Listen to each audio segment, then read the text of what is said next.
Are the trends you've been speaking about in U.S. universities, do you think they're responsible for a lot of what's coming out of the academic left, mainly postmodernism? Do you think that has a particular place in the doctrinal system, mainly people wanting to be subversive but not rock the boat, or do you think there's some other explanation for that?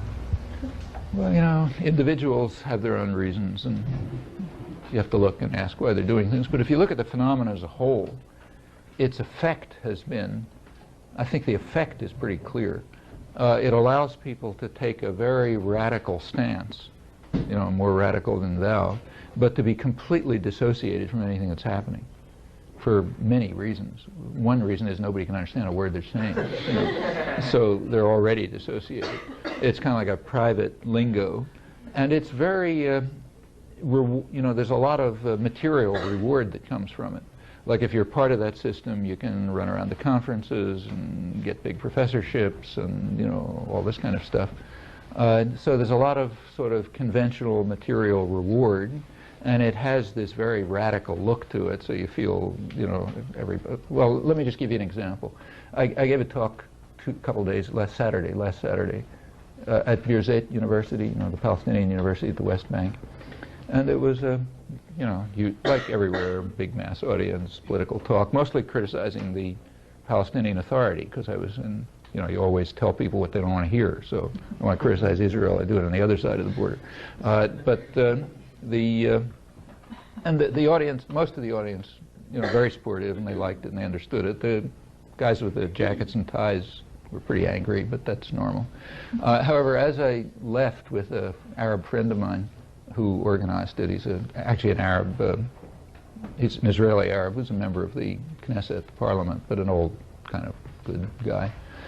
He sort of he was sitting in the back of the, and as we walked out, he kind of laughed, and he told me that you know, he said most of the, especially younger people, liked it a lot, but he heard one really critical comment from a young woman faculty member who sort of liked the general political thrust of it, but told him it was very naive.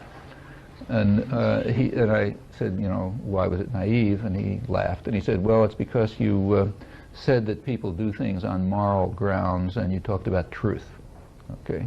And that's old-fashioned nonsense. You know, that's kind of this old Enlightenment stuff. We know perfectly well that nobody does it. I mean, I talked about how apartheid was overthrown, you know, and how it was necessary to have splits inside the white society, which there were.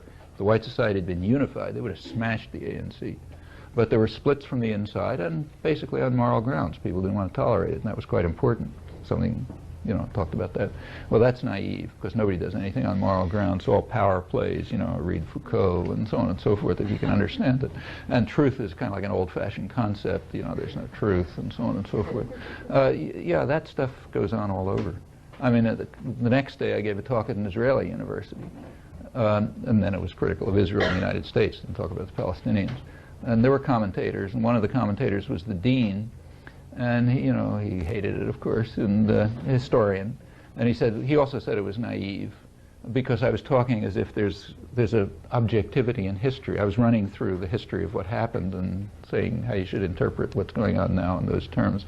It is complete naive. I mean, everybody knows there's no objectivity and there's no truth, and it's this narrative and that narrative and so on and so forth.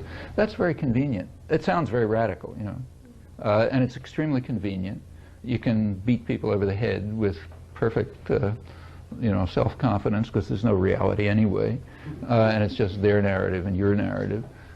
In the third world, it's particularly grotesque in my opinion. It's bad enough here. I don't like it here or other rich countries. But when you get to third world countries, it's really grotesque, because the, you know, there the separation of the radical intelligentsia from popular struggle is a much more, you know, it shows much more dramatically.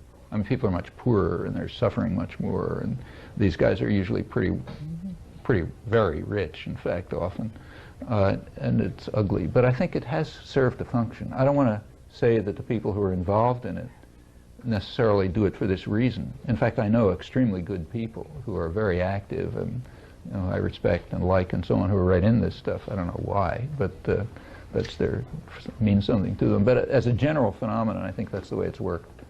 It's worked as a way of insulating sectors of a kind of radical intelligentsia from popular movements and actual activism, and it served as an instrument of power. I suspect that's the reason why it's so readily tolerated in the universities.